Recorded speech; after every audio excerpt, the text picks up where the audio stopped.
Bendiciones para todos en este día hermoso que nos dio el Señor. Hoy vamos a estar aquí en la Comunidad Cristiana de Transformación. Le damos una cordial bienvenida a todos los que están con nosotros y a las personas que nos están viendo desde fuera. Hoy vamos a continuar con la serie que hemos venido estudiando de Primera de Pedro.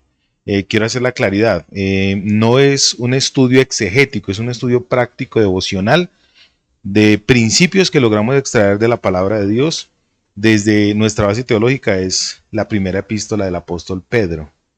Entonces vamos a continuar leyendo hoy de los versos 1 al 11. Entonces, para los que nos están viendo, va a aparecer en pantalla y nosotros vamos a leer entonces en el nombre de nuestro Señor y Salvador Jesucristo. Dice así: ruego a los ancianos que están entre vosotros, yo anciano también con ellos y testigo de los padecimientos de Cristo, que soy también partícipe participante de la gloria que será revelada. Apacentad la grey de Dios que está entre vosotros, cuidando de ella, no por fuerza, sino voluntariamente, no por ganancia deshonesta, sino con ánimo pronto, no como teniendo señorío sobre los que están a vuestro cuidado, sino siendo ejemplos de la grey. Y cuando aparezca el príncipe de los pastores, vosotros recibiréis la corona incorruptible de gloria. Igualmente, jóvenes, estad sujetos a los ancianos y todos sumisos unos a otros, revestidos de humildad, porque Dios resiste a los soberbios y da gracia a los humildes. Humillaos pues bajo la poderosa mano de Dios, para que Él os exalte cuando fuere tiempo, echando toda vuestra ansiedad sobre Él, porque Él tiene cuidado de vosotros. Sed sobrios y velad, porque vuestro adversario el diablo, como león rugiente, anda alrededor buscando a quien devorar, al cual resistid firmes en la fe, sabiendo que los mismos padecimientos se van cumpliendo en vuestros hermanos en todo el mundo. Mas el Dios de toda gracia, que nos llamó a su gloria eterna en Jesucristo, después de que hayáis padecido un poco de tiempo, Él mismo os perfeccione, afirme, fortalezca y establezca. A Él sea la gloria y el imperio por los siglos de los siglos. Amén. Muy bien, la humildad forja el carácter. Voy a hacer una introducción sencillita de este libro, de lo que hemos venido leyendo y extrayendo de este precioso libro. La primera epístola del apóstol Pedro fue escrita aproximadamente entre el año 60 y 64 de nuestra era cristiana. Él dice que estaba en Babilonia cuando escribió este libro. Para los judíos, los orientales de la época, de hace 2000 años, Babilonia era un nombre simbólico para Roma.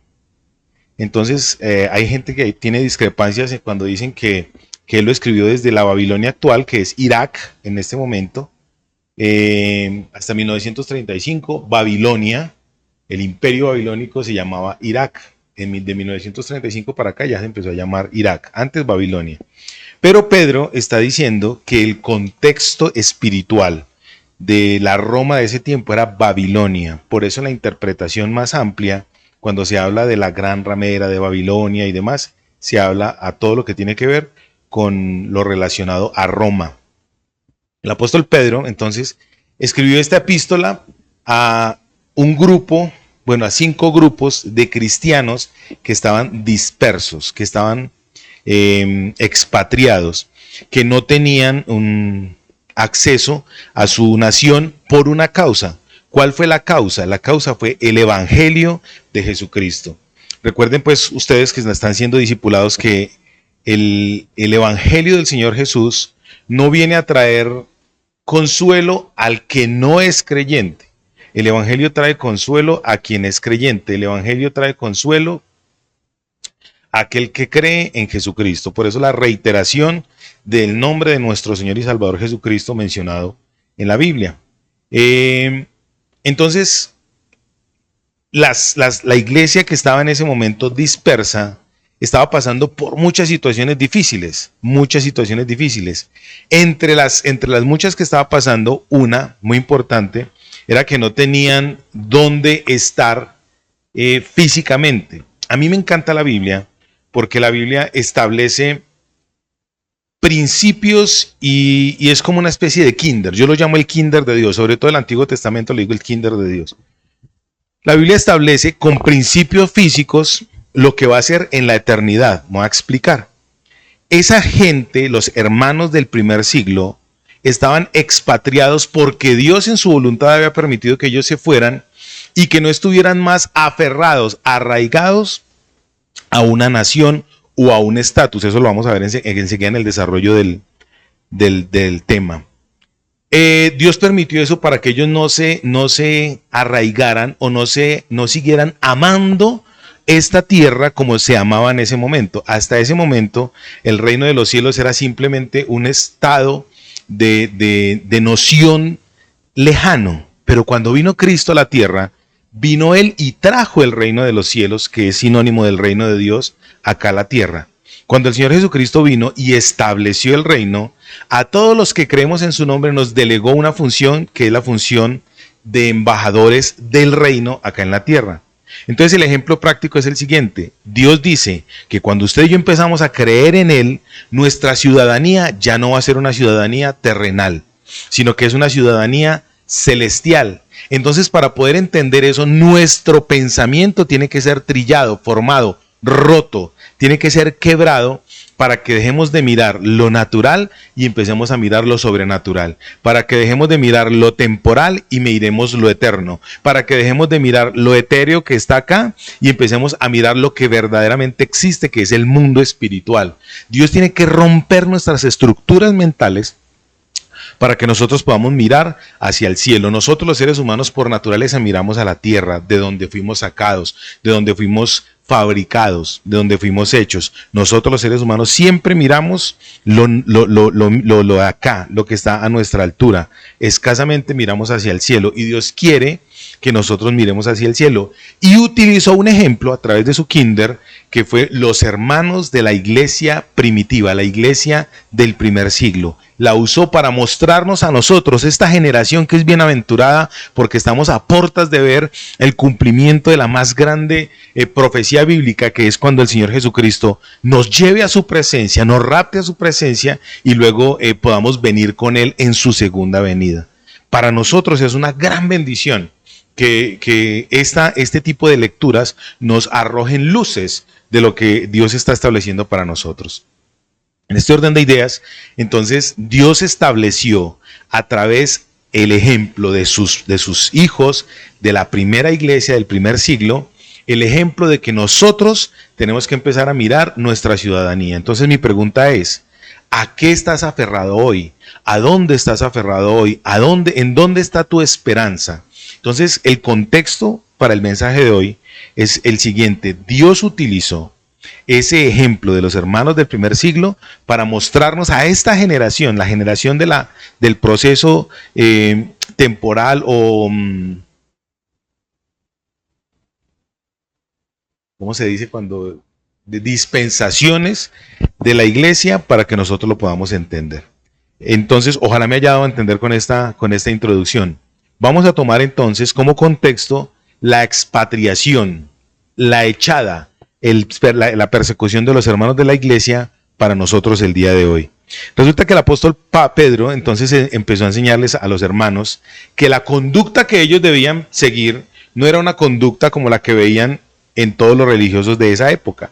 No era una conducta como la que enseñaba la cultura de la época. Él dijo, tenemos que empezar a mirar más allá. Y una de las características que enseña la Biblia en sí y nuestro Salvador como esencia es la humildad. De hecho, él dijo, aprended de mí, que soy manso y humilde. Y a veces Dios tiene que rompernos. No, a veces no. La idea es que Él tiene que rompernos para que nosotros podamos entonces pues mirar en perspectiva lo que Él quiere que miremos. Primer punto que yo quiero que usted hoy tenga presente. Su ciudadanía no es una ciudadanía terrenal. Nosotros los que predicamos el evangelio, los que discipulamos a las personas, queremos es invitarlos a que entendamos que nuestra ciudadanía está en el cielo. Nosotros somos, como dice aquí el apóstol Pedro, somos extranjeros y advenedizos que vamos cruzando por esta tierra. Para poder pasar por esta tierra, nosotros no podemos pasar con una actitud orgullosa, porque para poder entrar al reino de los cielos tenemos que entrar con una actitud humilde, una actitud de sencillez, una actitud de responsabilidad frente a mi vida delante de Dios. ¿Por qué estoy diciendo esto, santos de Dios? Porque el ser humano en su naturaleza caída, cuando percibió la voz de Satanás en el huerto del Edén, percibió el raciocinio, el racionamiento, y empezó Satanás a decirle, el Señor lo reprenda, empezó a decir, con que Dios ha dicho. Puso en duda la palabra de Dios. Y hasta el día de hoy, ese con que Dios ha dicho está mellando en la información genética de la raza humana, porque la raza humana aún duda de la palabra de Dios. Entonces, el objetivo de Satanás es desvirtuar la palabra de Dios. Satanás fue arrojado del cielo por el orgullo. El pecado original de Lucero, de Lucifer, es el orgullo. Y él melló en el hombre a través de la desobediencia. Entonces, ¿de dónde proviene el orgullo y la altivez? Es un principio netamente satánico. Y con base en esto les quiero decir lo que quiero comentarles hoy.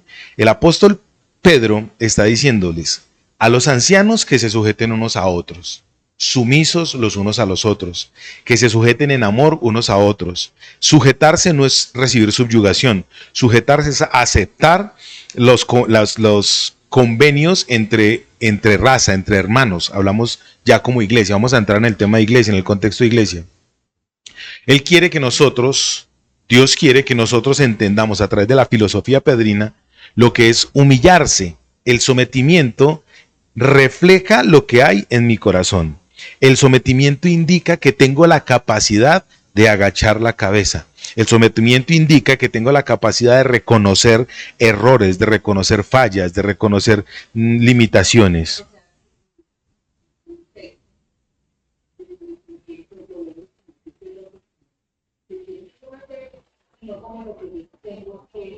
Dar, exactamente. El concepto de sometimiento está tergiversado porque yo pienso que es el otro el que se me tiene que sujetar a mí.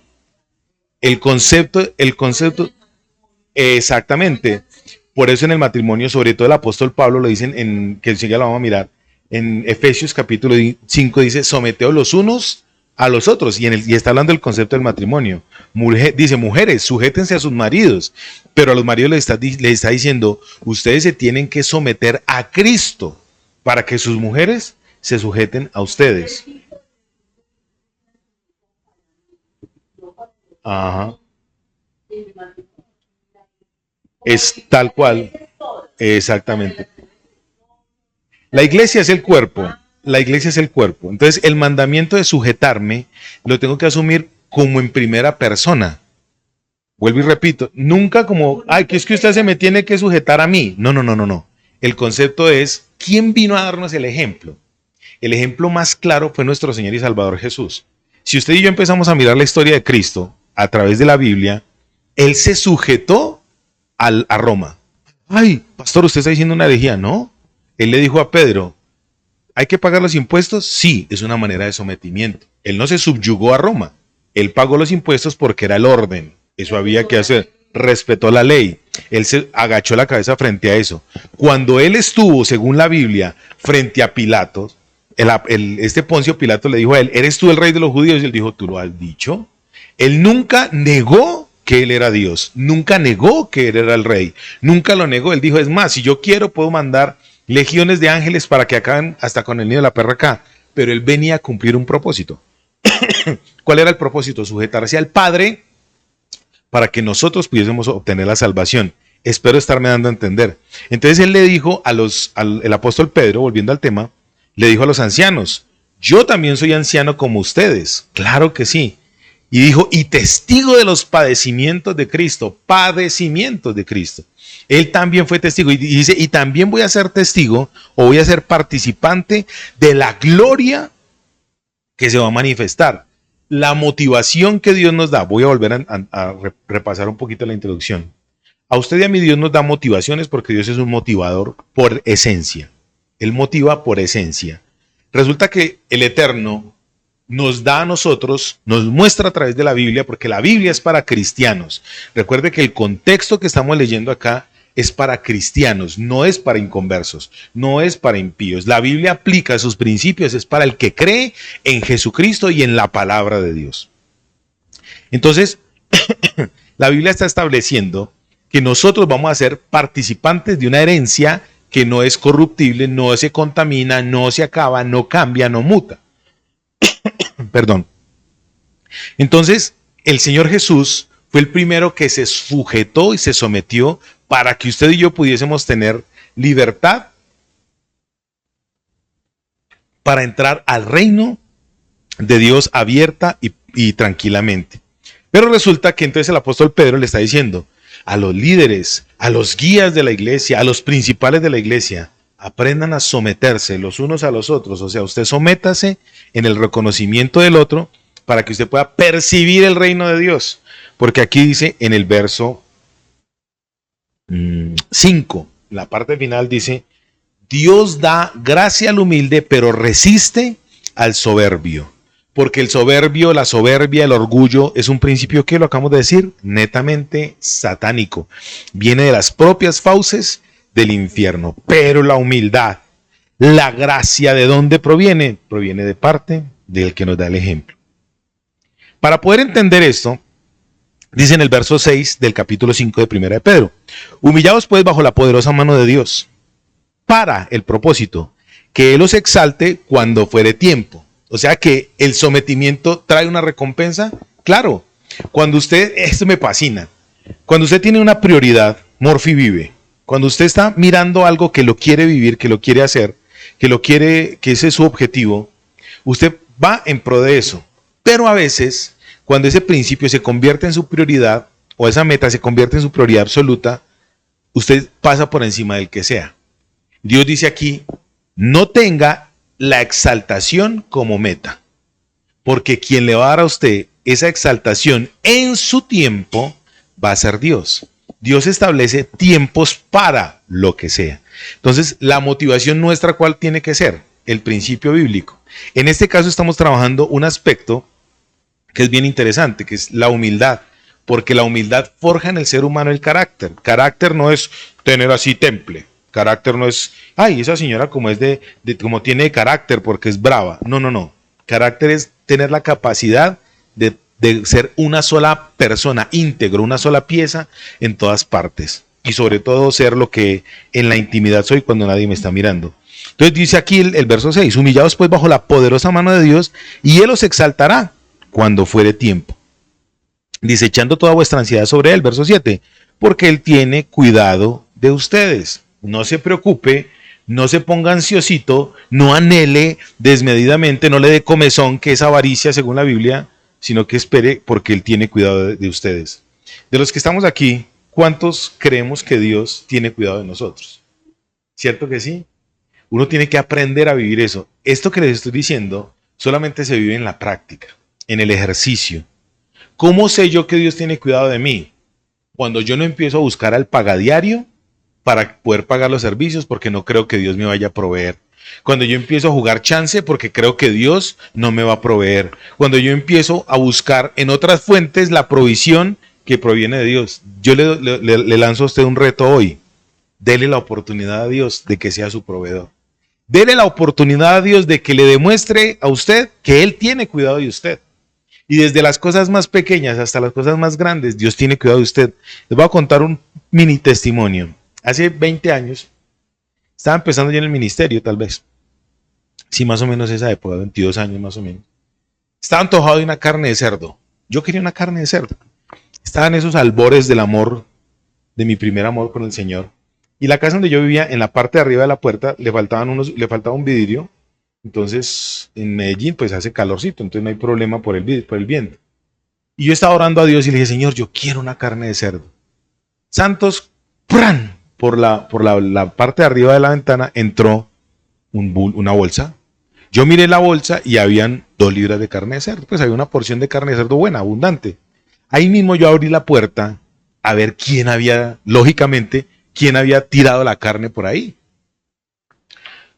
Muchachos, hasta el día de hoy, no sé quién tiró esa carne allá. Yo asumo, obvio, que fue el Señor demostrándome que Él tenía cuidado de mí.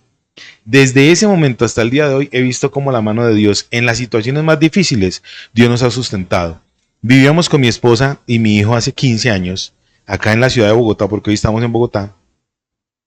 Una situación donde solamente dependíamos de Dios. Nosotros tenemos la casa en un barrio alto de la ciudad de Bogotá y se ve todo Bogotá. Y resulta que yo veía eso y yo decía, esto es un mar, esto es un océano de ciudad y una situación muy difícil económicamente que estábamos pasando en ese momento.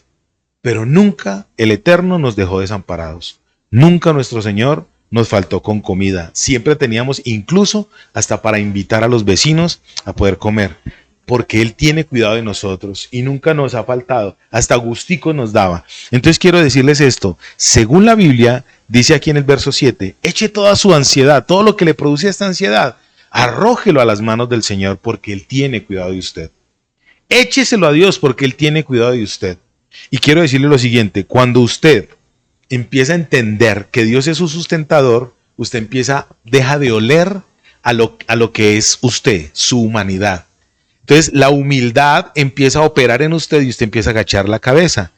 La soberbia, que es una obra de la carne, el orgullo, que es una obra de la carne, empieza a sobrar y ya no empiezo a oler a carne. Entonces mi adversario, el diablo, que según este texto dice aquí, nuestro adversario, el diablo, como león rugiente, anda buscando alrededor a quien buscar, no va a oler su carne, no va a oler su carne para devorarlo. Él va a oler a espíritu. Si usted quiere saber más de esto, hace 8 días lo hablamos en la otra grabación lo hablamos. Verso 9. Verso 9 dice, nuestro adversario el diablo anda como león rugiente buscando alrededor a quien devorar. Pero en el verso 9, que ya quiero entrar en los 4 puntos que quiero trabajar hoy, es lo siguiente. En el verso 9 dice, al cual resistid firme en la fe. Al cual resistir firmes en la fe. La palabra resistir en griego es ansistemis. Es una palabra complicada, pero me gusta como dice la traducción de la Biblia Interlineal Strong al resistir. El resistir dice es póngase de pie en contra. La palabra resistir nos dice, vaya y coja al diablo, al adversario, al león rugiente y empiece a reprenderlo. Empezando que te reprendo no está diciendo nada. El ejemplo claro de reprensión en la Biblia lo da el Señor Jesucristo cuando le dice en el capítulo 4 del Evangelio según San Marcos, cuando dice reprendió a la tormenta, él dice le reprendió diciendo, no es diciendo te reprendo. No, él utilizó claro su palabra y le dijo a la tormenta, calla y enmudece. No fue, te reprendo, tormenta. No. Él llegó diciendo, calla y enmudece. A través de la palabra de Dios le dio una orden clara y concisa a los demonios que estaban detrás de esa tormenta. Calla y enmudece. Cuando la Biblia dice resistid al diablo, le está diciendo entonces, según la palabra, según el texto en griego, le está diciendo a usted y a mí, pongámonos de pie en contra de. No se ponga a pelear con lo que no tiene que pelear. Ay, que es que no, la Biblia dice, el apóstol Pedro dice, no tenga en poco las acechanzas del adversario. Pero la Biblia no está diciendo que usted y yo nos tenemos que poner a reprender al diablo. De hecho, en el libro de Judas, el arcángel Miguel, siendo el general del ejército de Dios, le dijo a Satanás peleando por el cuerpo de Moisés, el Señor te reprenda. Cuando dice el Señor te reprenda, está diciendo la voz de Dios, la palabra de Dios, es la que tiene los argumentos para poderle decir, esto tiene que hacer en este momento. Me voy a explicar mucho mejor. A veces usted y yo empezamos a decir, te reprendo, demonio de la angustia. Pues la angustia no es un demonio. Entonces, ¿usted cómo va a reprender algo? Entonces, reprender es utilizar la Biblia.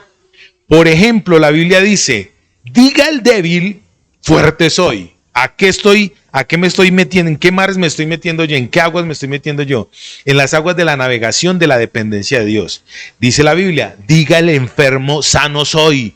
Pero da un argumento claro, por la sangre de Jesucristo. Hoy en día, usted y yo no podemos decir, el Señor dice, he aquí, Rambo saca la bazuca, el Señor dice, porque el Señor ya dijo, ya está aquí en la palabra de Dios. Hoy en día usted y yo tenemos que utilizar el argumento que Cristo utilizó, Evangelio según San Mateo capítulo 4, Evangelio según San Lucas capítulo 4. el Señor utilizó el argumento de escrito está. Entonces, el ejemplo que les coloqué de Marcos capítulo 4, el Señor le dijo, reprendió al viento, a la tormenta diciendo, calla y enmudece. Entonces, reprender es utilizar ¿qué? Argumentos bíblicos, argumentos de la palabra de Dios para poder hacer frente a las obras del diablo. Entonces, aquí en el verso 9 dice, estar, sí, eso, enseguida voy para allá porque vamos a utilizar el libro de Efesios capítulo 6. Cuando aquí está diciendo, párese de pie en contra de, enseguida vamos a mirar lo que dice la Biblia. Cuando el apóstol Pedro y el apóstol Pablo, que son los que más riqueza tienen en cuanto a este aspecto de guerra espiritual, hablan, pararse en pie es lo siguiente. Para poder pararse en pie, les voy a leer algo bien interesante que asocia. Para usted ponerse de pie e irse en contra, el apóstol Pablo, váyase conmigo para Efesios capítulo 6, déjese paradito Hebreos.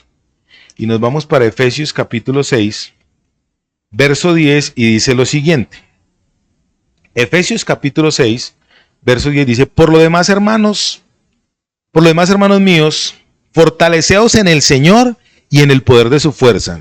Fortaleceos en el Señor y en el poder de su fuerza. Pero les quiero hablar del contexto inmediato de este verso 10 del capítulo 6 de Efesios. Si ustedes miran el capítulo 5 que va ahilado, va unido con el capítulo 6 de Efesios, está diciendo sométanse los unos a los otros. O sea, si usted quiere que el diablo se le someta a usted, cuando usted lo está resistiendo firme, el primer principio que tiene que hacer es ¿qué? Tomar la decisión de someterse a una autoridad. Esto le va a rayar el cerebro a más de uno. Cuando usted como esposo no tiene la capacidad de reconocer que su esposa también es autoridad, difícilmente un demonio se le va a sujetar a usted, porque usted en su corazón tiene orgullo y el respaldo de Dios está por su misericordia, porque Dios es misericordioso. Pero según la Biblia, Dios resiste. Cuando dice que Dios resiste, quiere decir que no mira al orgulloso, al altivo. Dios necesita, escuche esto, Dios necesita. Cuando no hay sometimiento entre el marido y la mujer, la oración es estorbada, dice el apóstol Pedro.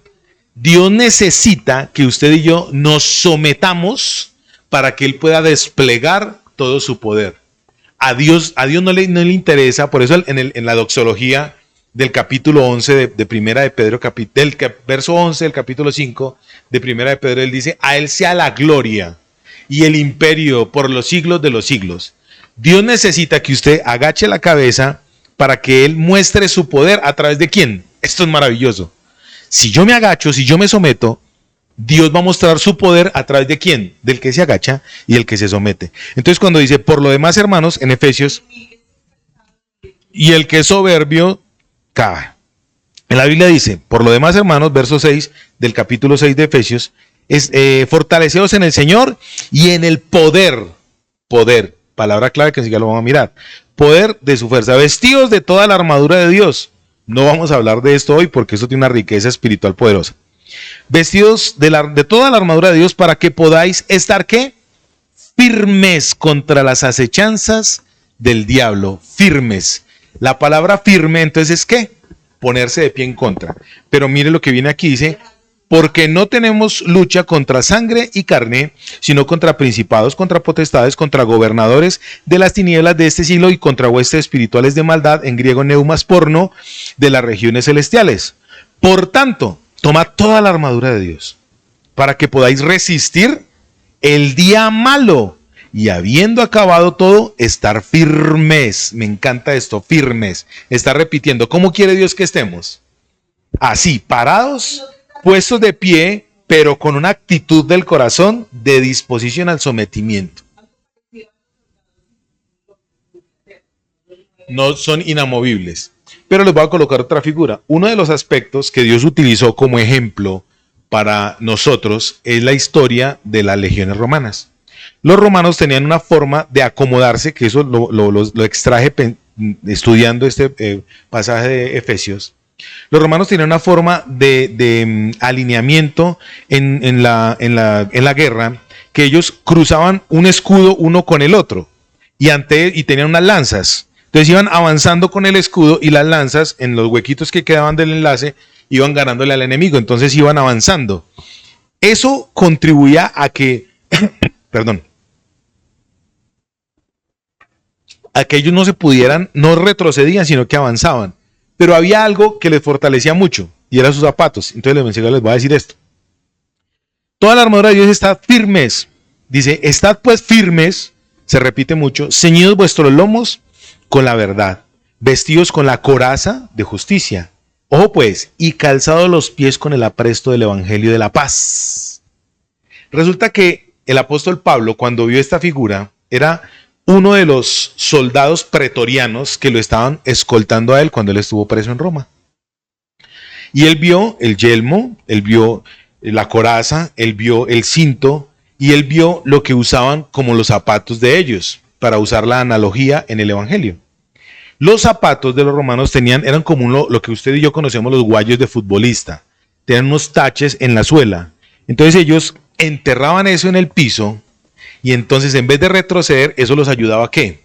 A avanzar. Entonces ellos clavaban esos taches en la arena, en el piso, y cuando venía el adversario en contra de ellos, ellos estaban firmes y lo podían resistir. Entonces aquí la palabra reprender, te reprendo. No, el Señor utiliza argumentos. Cuando dice aquí, calzados los pies con el evangelio de la paz, está diciendo, ustedes tienen que leer la Biblia porque la palabra de Dios, el evangelio de Dios, las buenas noticias, es lo que nos va a dar a usted y a mí la firmeza para cuando venga la adversidad poder entender, de esta me librará Jehová, con todo lo que me está pasando el Eterno me salvará. El salmista David por eso podía decir, confiado él, de muchas aflicciones tiene el justo, pero de todas ellas lo librará el Eterno. Calzado los pies con el apresto, con los zapatos del evangelio, dice, y sobre todo tomad el escudo de la fe, con que podáis resistir, apagar los dardos de fuego del maligno. Vámonos entonces nuevamente para Primera de Pedro. Espero estarme dando a entender. Cuando él dice resistir al diablo, es entonces estar ¿qué?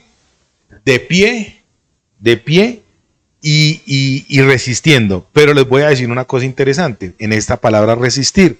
Ad systemis en griego, ponerse de pie en contra.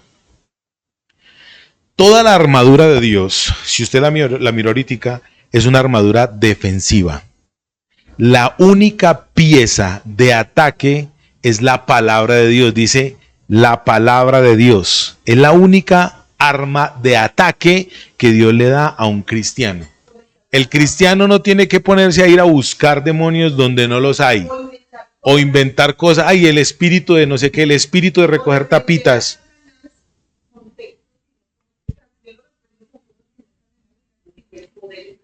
El poder de Dios está en la palabra, que enseguida lo vamos a mirar. Poder. Recuerda que yo les dije que íbamos a tener en cuenta esta palabra, poder. Entonces, dice así, resistid al diablo. Toda la armadura de Dios, entonces, ¿es una armadura qué? De defensa. Para poder, ¿qué? Resistir. Verso 10, dice así. En el verso 10 dice lo siguiente. Mas el Dios de toda gracia, de todo favor, en griego me encanta como dice, el Dios de amor justificable. Mas el Dios de toda gracia que nos llamó a su gloria eterna en Jesucristo, dice, después de que hayáis padecido, esto es glorioso, después de que hayáis padecido, la palabra padecido en griego es pasjo, y póngale pues cuidado lo que quiere decir pasjo. A Dios le interesa que usted tenga un pasjo en su vida. Ay, ¿qué es pasjo? Muy fácil. Pasjo es experimentar una sensación o una impresión. Por ejemplo, cuando usted está en la casa y llega alguien y ¡va! Lo asusta. ¿Usted qué experimentó? Una sensación y una impresión. A Dios, vuelvo y le repito lo que estoy diciendo desde el principio, a Dios le interesa que usted y yo entendamos con el ejercicio práctico lo que Él quiere para usted y para mí. Esa sensación de padecer, esa sensación de... Nosotros tenemos la idea de que el padecimiento es un sufrimiento horrible. La Biblia es muy bien hablada.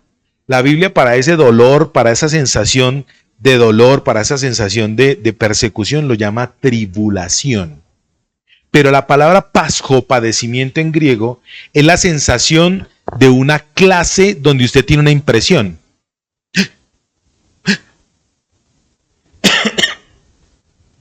Una impresión es algo que se puede repetir.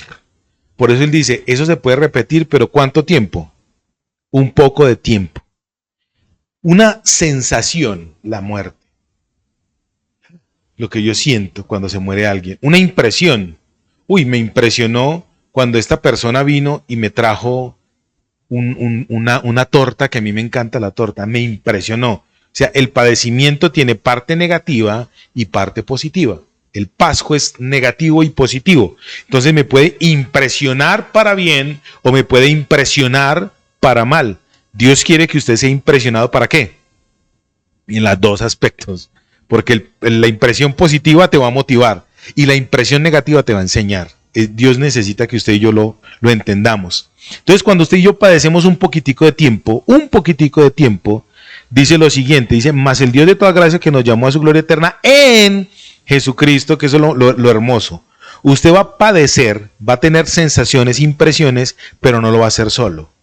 Usted va a tener la ayuda, el favor del Señor Jesucristo para mostrarle a usted y mostrarme a mí lo que Él quiere para con nosotros. Dice, después de que hayáis padecido un poco de tiempo, viene lo bonito. Él mismo, o sea, el que me está usando a mí, el que me está formando a mí, el que me está diciendo sujétese, el que me está diciendo a mí no se preocupe que esto es temporal, el que me está diciendo a mí su ciudadanía está en el cielo, el que me está diciendo a mí su ciudadanía no se va a acabar, no se va a corromper, no se va a podrir, ese mismo que me está enseñando a mí a estar firme, a resistir al diablo en oración cuando Satanás vino a tentar al Señor Jesucristo, vino a tentarlo con el conocimiento de la palabra.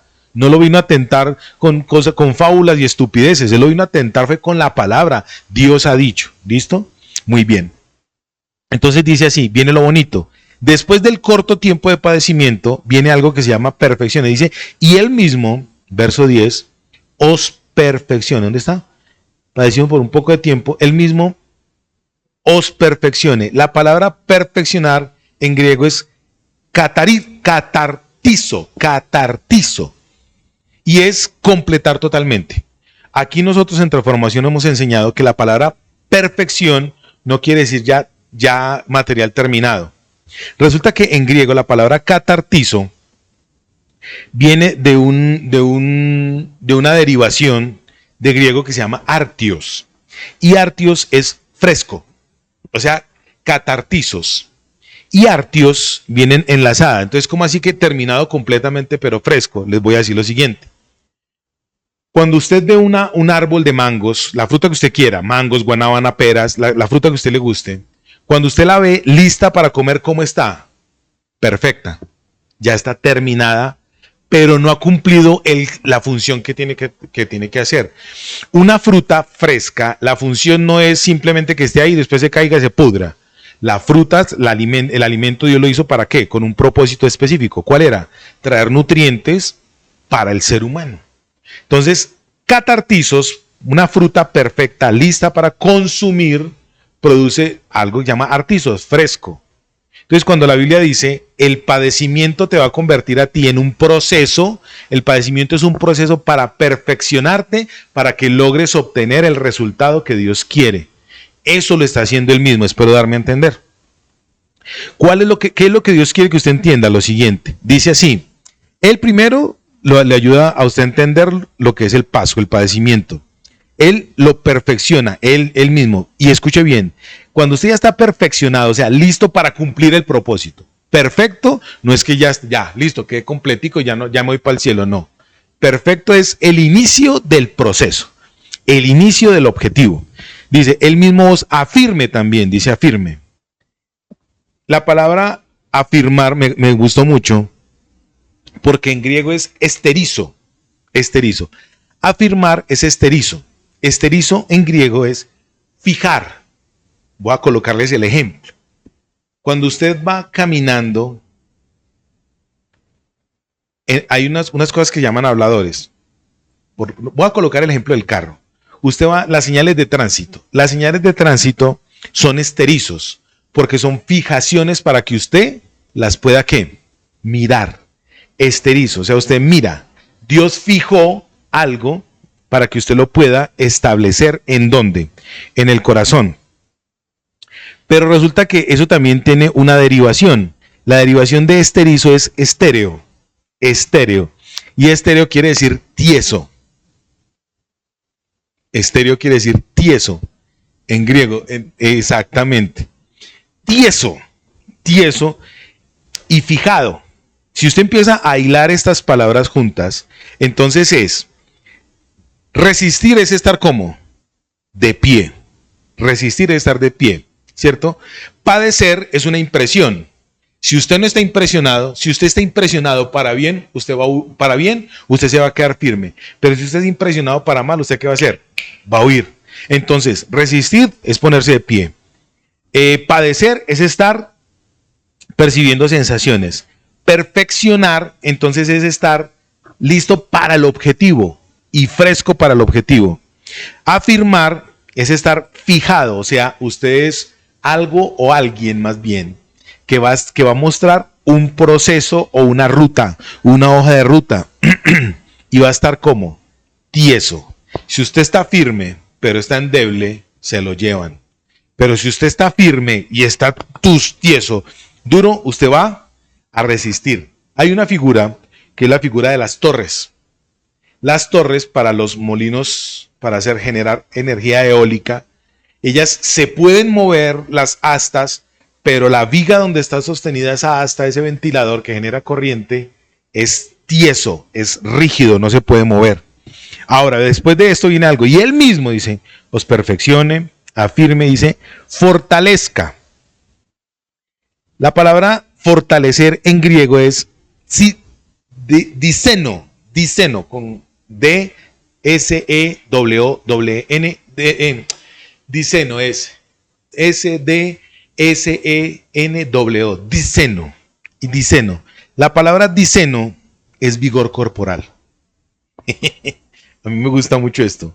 Cuando usted y yo aprendemos a resistir al diablo, a resistir las acechanzas del diablo en la fuerza de Dios, sometiéndonos a Dios, sometiéndonos a la autoridad, dice que el fortalecimiento es vigor físico, pero también tiene otra derivación y es itztemi. Itztemi es vigor y fuerza espiritual. Cuando usted Dios lo afirma, cuando usted Dios lo hace experimentar sensaciones, lo hace padecer, cuando usted Dios lo perfecciona, cuando usted Dios lo afirma, lo fortalece, y el fortalecimiento es a entender que usted está fuerte física y espiritualmente. Física y espiritualmente. O sea, el poder, les está diciendo poder. ¿Recuerdan que les dije que en Efesios decía poder? Estad firmes, reconocer, recoger. Por lo demás, hermanos, fortaleceos en Dios y en el poder de su fuerza. O sea que el itzemi de Dios y el seno de Dios, el vigor físico y el vigor espiritual, Él es el que lo da. Pero ¿cuándo usted va a recibir el vigor espiritual? ¿Cuándo usted va a recibir la fuerza física? Cuando usted se deja procesar por Dios. Y eso se llama humildad. Cuando usted resiste la formación de Dios, Dios lo resiste a usted. Cuando usted agacha su cabeza para que Dios lo forme a usted, usted va a recibir todas las ricas y abundantes beneficios que Dios da. Y ahora viene lo último, ya para terminar. Dice, y Él mismo os establezca, la parte final del verso 10, perdón. Y Él mismo os establezca. La palabra establecer en griego es semelio. Y es colocar una base para, semelio. De ahí viene la palabra cimienta, cimiento, simiente o fundamento, fundar. Establecer. Recuerde que esta epístola comenzó diciendo, el apóstol Pedro, lo voy a volver a leer. Esta epístola comenzó de la siguiente manera. Pedro, apóstol de Jesucristo, a los expatriados de la dispersión en el Ponto, Galacia, Capadocia, Asia y Bitinia, elegidos según la presciencia de Dios Padre en santificación del Espíritu, para obedecer y ser rociados con la sangre de Jesucristo, gracia y paz os sean a todos vosotros y sean multiplicados. Esta epístola comenzó el apóstol Pedro hablándole a un grupo de personas que estaban como dispersas. Estaban dispersas. Y termina el verso 10 diciéndoles: a ustedes que están dispersos, que añoran tener una tierra, que añoran volver a su Jerusalén, que añoran volver a su tierra, su fundamento ya no va a ser acá en la tierra. Su fundamento y la fuerza y el vigor y la impresión y todo lo que hemos venido, la formación que Dios le va a dar a usted, que el fundamento de la humildad va a ser en el cielo. Entonces Dios le está diciendo a ustedes, Él los va a colocar a ustedes fundamentados en un lugar que ya tiene nombre propio y se llama la Nueva Jerusalén, un lugar donde las calles van a ser de oro, el mar va a ser de cristal. Él les está diciendo a ustedes y me está diciendo a mí, usted y yo tenemos que quitar ese concepto borroso de la tierra para ponernos en el concepto estable que es en el cielo. Él mismo, después de que ustedes hayan padecido un poquito de tiempo, Él los perfecciona, Él los afirma, Él los fortalece y ahora Él los va a fundar. Él va a colocar el semelio, los va a colocar en una base para que ustedes puedan entender que su futuro muy glorioso, la manifestación gloriosa de Dios, ¿dónde va a ser? En el cielo. Y dice, termina el apóstol Pedro diciendo lo siguiente: a Él sea la gloria y el imperio por los siglos de los siglos. Y dice, amén. O sea, que así sea. Termino con esto, con una pregunta. ¿Dónde quiere usted fundamentar su futuro? Valga la redundancia. ¿Dónde quiere usted colocar las bases de su futuro? ¿Acá en la tierra donde el ladrón, la polilla, el orín corrompen y dañan? ¿O en el cielo? ¿Qué está pasando por una situación difícil? Dice la Biblia, los mismos padecimientos que usted está viviendo en este momento, lo están pasando muchos hermanos, todos los hermanos, alrededor del mundo. Porque todos los que creemos en Jesucristo estamos pasando por una expatriación. Estamos viviendo en un lugar como extranjeros y advenedizos, porque nuestra verdadera ciudadanía está en el cielo. Entonces, ¿dónde la estás fundando? ¿Dónde estás fundando tu ciudadanía? ¿Todavía estás muy apegadito a lo terrenal? ¿Todavía estás muy pegadito a los padecimientos temporales? ¿Le estás dando prioridad a eso o le estás dando prioridad al reino de los cielos? Que Dios nos ayude, santos de Dios, para poder entender estos principios gloriosos de la palabra de Dios en Cristo nuestro Señor. Vamos a orar. Padre, yo te doy gracias en el nombre de Jesús